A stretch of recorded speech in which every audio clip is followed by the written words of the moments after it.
I våras köpte vi en van och trodde att vi skulle hinna bygga klart den inför semestern den här sommaren. Vi skulle rostskydda, isolera, bygga säng, kök och möbler. Och dessutom takluckor samt solceller. Men riktigt så blev det inte. Vi insåg ganska snabbt att allting var mycket svårare än vad vi trodde. Så i dagsläget ser vanen ut så här. Vi har en säng, ett kök, lite isolering som sticker fram här och där. Dock så har vi lärt oss väldigt mycket av det här. Och det är det vi tänkte dela med oss av idag. Vi har delat upp den här videon i 2 delar där vi börjar med det lite mer luddiga och mjuka sakerna som vi har lärt oss. Och så tänkte vi avsluta med våra konkreta byggtips. Men först tänkte vi ge lite bakgrund. Vi ville ju vara klara till semestern men också ha med våran katt. Det gav oss en väldigt tydlig deadline. Det skulle dit takluckor och möbler och en avskiljevägg mellan garaget och det så kallade vardagsrummet. Sen så är det så att vi jobbar ju båda 2 heltid så vi kunde bara bygga på kvällar och helger.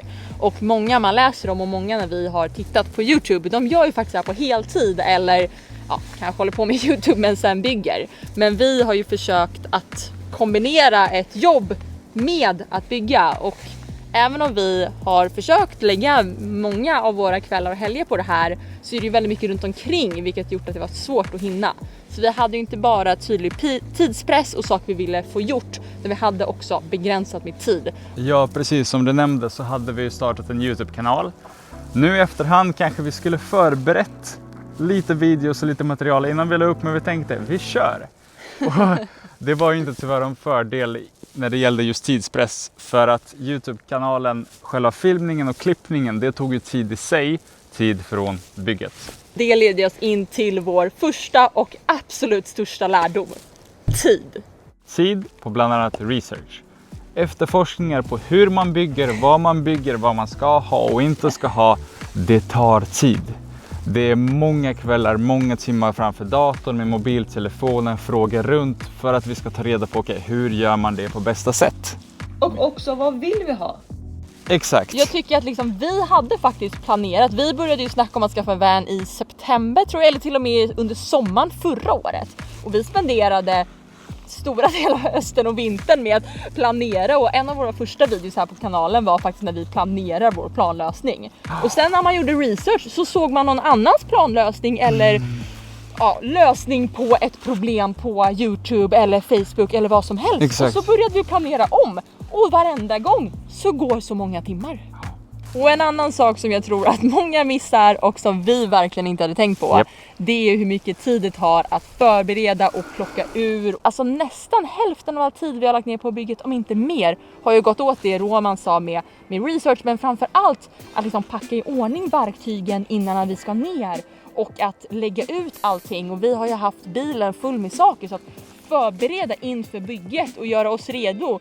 Och att från en fikapaus och lunchpaus, det tar tid. Och sen är det här med städningen. Hur många gånger har du dammsugit bilen? Alltså jag har dammsugit bilen mer gånger de här 3 månaderna vi har hållit på med den än lägenheten på ett helt år. Om någon hade bara varnat mig om hur mycket XP smular, om hur mycket precis allt dammar. Man ska inte prata om misstaget när vi gjorde vår säng och Roman fick för sig att vi skulle slipa alla kanter på ribborna. Och det kommer han på efter vi har installerat dem. Ja. Så han ställer och slipar alla kanter när ribborna alltså är i bilen. Ja. Tyvärr har vi ingen film på det här för att vi trodde att det skulle ta 20 minuter att packa i ordning allting. Och vad tog det? En halv dag. Men det finns med där i vårt minne av bygget i våras i alla fall. Ja, så big tips, slipa inte inuti en van. Dåliga verktyg. Vi hade brist på verktyg och de verktygen vi hade var inte så bra. Vi löste det som tur att kunna åka ner till mina föräldrar och låna bra verktyg av de verktyg vi behövde.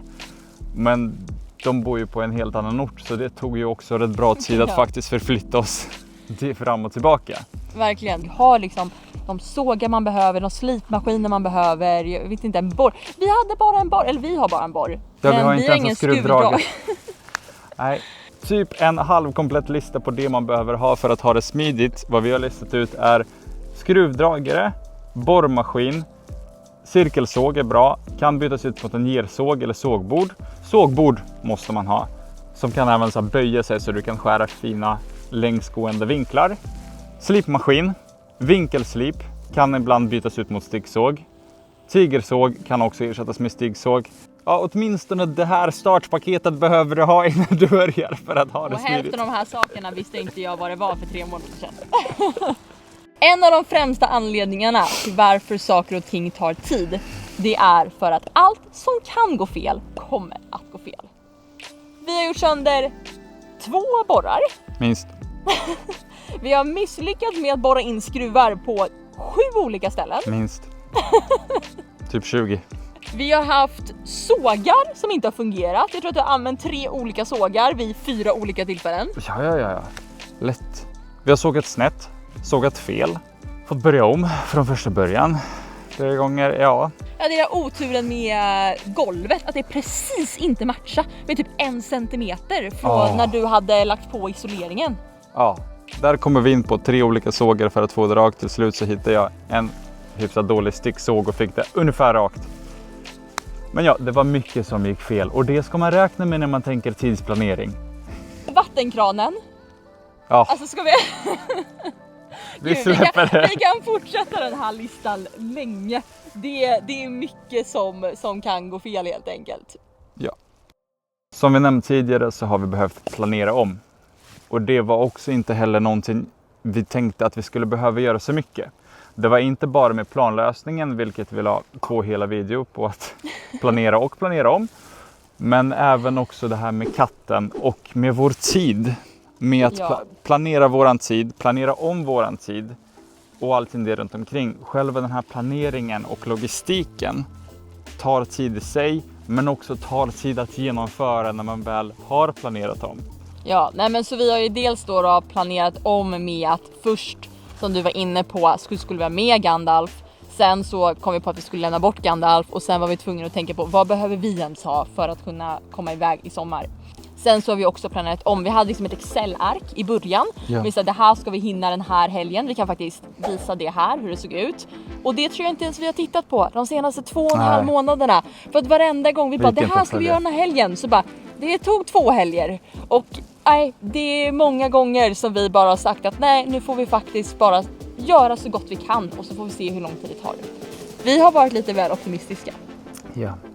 Och om ni undrar var vi befinner oss och i den här fantastiska naturmiljön så är vi i Stendörrens naturreservat. Det ligger ungefär 1 timme från Stockholm, strax utanför Trosa. Och exakt vad vi gör här kommer ni få se i nästa video. Där besöker vi också Bergs mountainbike arena och cyklar lite mountainbike.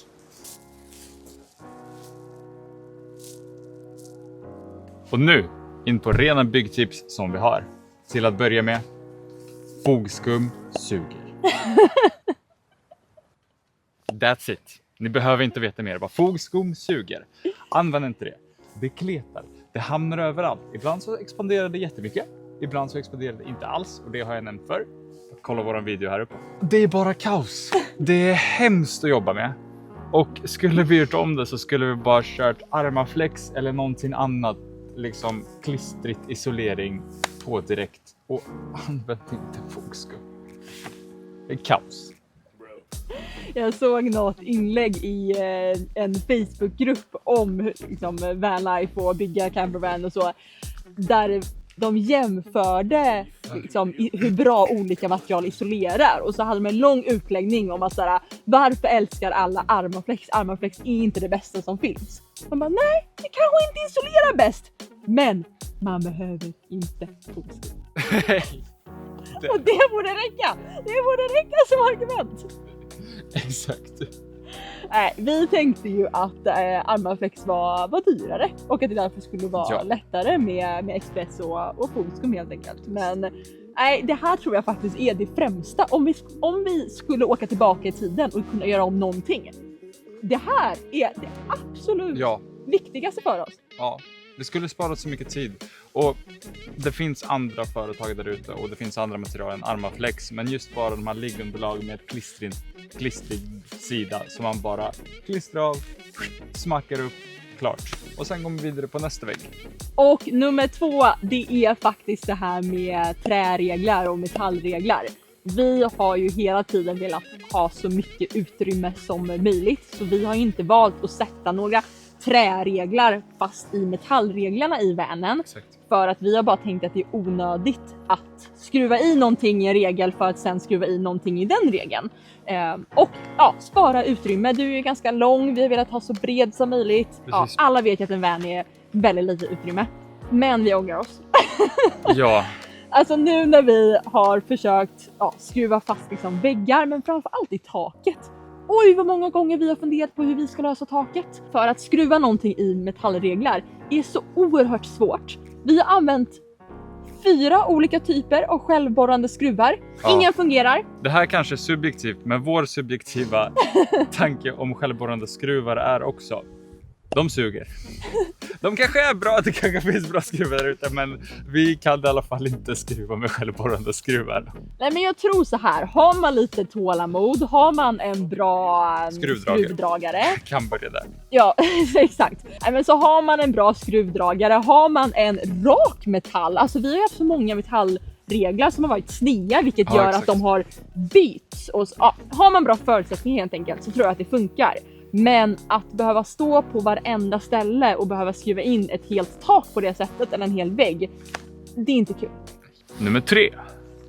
Jag är jättetacksam att vi var 2 på det här. För att det gjorde allting så mycket enklare. Bara att mäta, hålla fast grejer på ena sidan och andra sidan. Att behöva liksom vara 2 personer och kunna en håller där borta och en håller här. Och kunna hjälpas åt med så mycket. Inte bara liksom i bygggrejen, men även i planeringen. Att kunna separera tiden. Så du kollar upp en sak, jag kollar upp en sak. Det har bara underlättat. Så vi är väldigt förvånade över de människorna som klarar det här själva. Det är väldigt, väldigt imponerande att bygga en helt van helt själv. För det är inte lätt. Nej, man ska också komma på att liksom, när man kommer på en lösning, så att hela tiden ha en annan som ifrågasätter den lösningen eller kanske bygger på den och gör den bättre. Det är jättestor skillnad. Det finns en anledning varför så många företagare och så jobbar i team. För att komma på alla bästa lösningar själv är faktiskt väldigt svårt. Så att bara ha någon som hela tiden ifrågasätter så att man själv börjar fundera på sin lösning, eller någon annan som kommer på en annan lösning. Det gör det så mycket bättre. Och sen vill jag också lägga till parametern med det mentala stödet.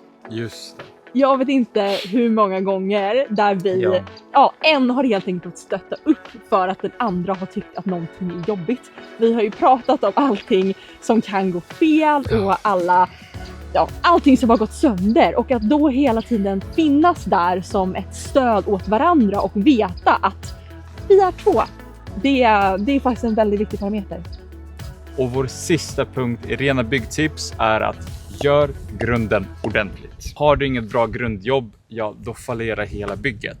Se till att ni både lägger tid och energi på själva bilen. Jag tror att det tog oss 2 veckor att rostskydda inuti. Och vi har då skjutit på rostskyddandet utomhus, eller utanpå. Det ska vi göra nu i höst för att se till att ingenting sprider sig. För om bilen inte fungerar, alltså om rosten sprider sig, då kommer inget av det andra vara värt det. Ja. 2 veckor, alltså bara lite kvälls- och helgarbete. Det kanske tar 4 dagar totalt om vi hade jobbat heltid med ommålning och allt. Om man inte tänker på att färgen ska torka så det 10 timmar, vilket vi också glömde bort till en början, för vi trodde att det skulle ta. Vi bara, det här tar en helg, det är svårt att måla. Och sen läste vi på burken och så bara 12 timmars torktid. Ja, så, i och för sig. Så alla de som säger att de byggde på 2 veckor, antingen så köpte de en ny svinbra, helt fläckfri bil, eller så har de faktiskt inte gjort ett bra grundarbete. Så det är en väldigt viktig parameter. Yes.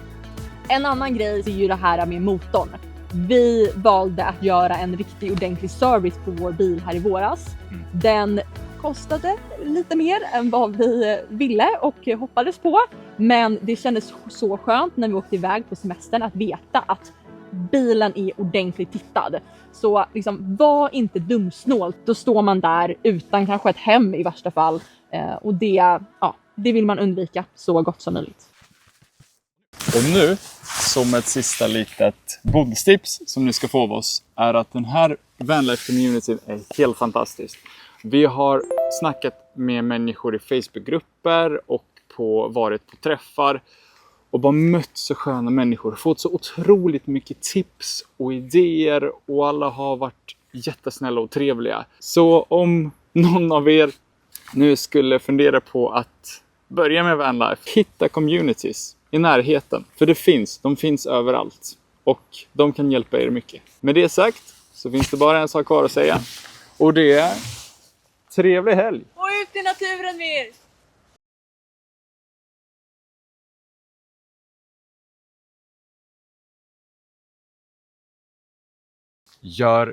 Vänta, hur läser man? Man läser från vänster till höger. Så har man en bra skruv bara...